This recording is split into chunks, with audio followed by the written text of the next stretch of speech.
Hello there, I'm Zaina James taking you through our Meteorology Monday, starting off with a look at the rainfall for April 2025. Now, looking at our overall precipitation anomaly map for April to May 2025, we can get an idea of how rainfall is expected to behave across the region. Now, this will tell us whether we'll experience near normal, below normal, or above normal totals for that period. Now, if we look at our map, most of the Caribbean lies within that green shaded area, indicating above normal rainfall, and that includes Tobago as well.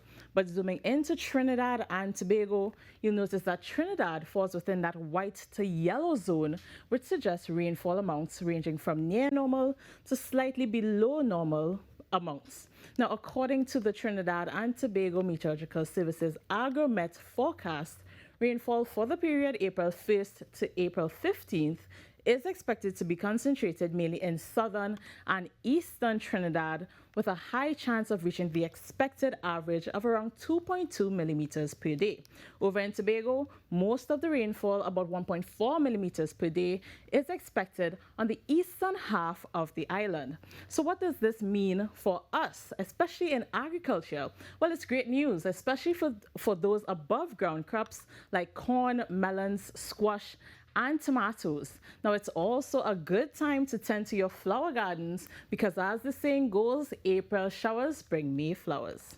Now, on to today. We had an abundance of moisture across the region, producing significant cloudiness and even triggering a thunderstorm in southwestern Trinidad. Now, these showers brought about 6 millimeters over in the western part of Trinidad, 7 in the southern part, and about 4 millimeters over in Tobago. Now, the cloudiness also helped keep temperatures slightly cooler, particularly over in Tobago, coming in at 28.9 degrees, while Trinidad, specifically over in Piarco, reached a high of 32 degrees.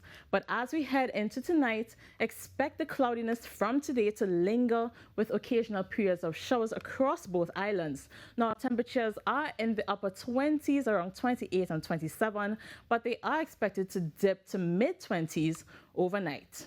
Now, looking at our sunrise and sunset times, you'll notice that the sunrise is starting to come in a bit earlier each day. Now, this is due to the Earth's tilt giving us more daylight, just about 12 hours and 14 minutes to be exact at this time of year.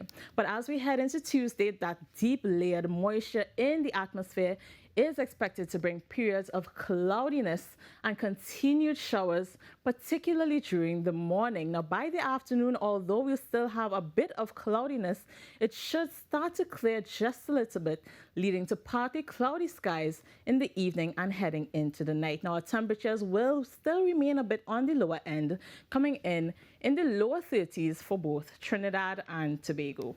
Now, although Saharan dust concentrations are forecast to rise ever so slightly on Tuesday, the added moisture in the atmosphere may help wash out a bit of those dust particles, particularly during the morning, which should help maintain a bit of a good air quality. However, as the showers taper off and things start to dry out, slightly hazy conditions are likely to return. Now, if you're heading out to sea, conditions will be moderate with wave height ranging between 2 and 2.5 meters in open waters and near 1 meter in sheltered areas. Now, our winds have eased slightly since last week and are now blowing from the northeast between 5 and 40 kilometers per hour. However, gusty winds are still possible near periods of showers.